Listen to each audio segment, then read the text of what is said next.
Hi అండి, అందరికీ నమస్కారం. Welcome to my YouTube channel. ఈ వీడియోలో ఎస్బీఐ అకౌంట్ ఉన్న ఉద్యోగులు మరియు పెన్షన్లకు 3 శుభవార్తలండి. సో ఆ వివరాలు ఈ వీడియోలో తెలుసుకుందాం. వీడియో అయితే ఎక్కడిగా స్కిప్ చేయకుండా ఎండ్ వరకు అయితే చూసేయండి. భారతదేశపు అతిపెద్ద ప్రభుత్వ రంగ బ్యాంకు అయిన ఎస్బీఐ తన వినియోగదారులకైతే ప్రయోజనం చేకూర్చేందుకు 3 కొత్త పథకాలను అయితే ఆవిష్కరించిందండి. ఈ పథకాలు ఎస్బీఐ ఖాతాదారులకు వివిధ ఆర్థిక అవకాశాలు మరియు ప్రోత్సాహకాలను అందించడానికైతే రూపొందించబడ్డాయి. కొత్త పథకాల వివరాలు అయితే ఇలా ఉన్నాయండి.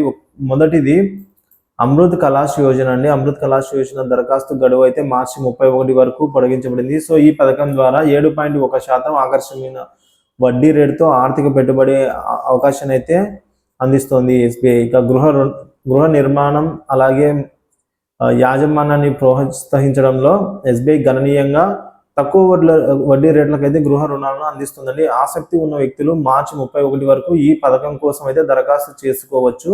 750 నుంచి 800 వరకు సివిల్ స్కోర్ ఉన్నవారు అందరూ కూడా దరఖాస్తు అయితే చేసుకోవచ్చు. వడ్డీ రేట్ అయితే అత్యల్పంగా అంటే అతి తక్కువ 8.6% హోమ్ లోన్కి అయితే ఇస్తోంది. ఇక ఎస్బీఐ తన ఎఫ్డి కేర్ పథకం ద్వారా సీనియర్ సిటిజన్లకు సేవింగ్స్ స్కీమ్ను ప్రమోట్ చేస్తుందండి. సీనియర్ సిటిజన్లకు ఎఫ్డి కేర్లో 5 నుంచి 10 సంవత్సరాల వరకు పెట్టుబడి పెట్టవచ్చు. ఈ పథకం కింద సీనియర్ సిటిజన్లు 7.5% వరకు గణనీయంగా ఆకర్షణీయమైన వడ్డీ రేట్ అయితే పొందే అవకాశం ఉంది. సో ఇదండి ఇవాల్టి టాపిక్. ఎస్బీఐ ఇస్తున్న 3 శుభవార్తలు. మొదటిది వచ్చేసి అమృత్ కలాష్ యోజన. సో ఆకర్షణీయమైన వడ్డీ రేట్ అయితే 7.1తో వాళ్ళైతే ఇస్తారని రుణాలు. ఇక గృహ నిర్మాణం కోసం అయితే ఎస్బీఐ అతి తక్కువగా 8.6% వడ్డీకి అయితే ఇస్తామంటున్నారు.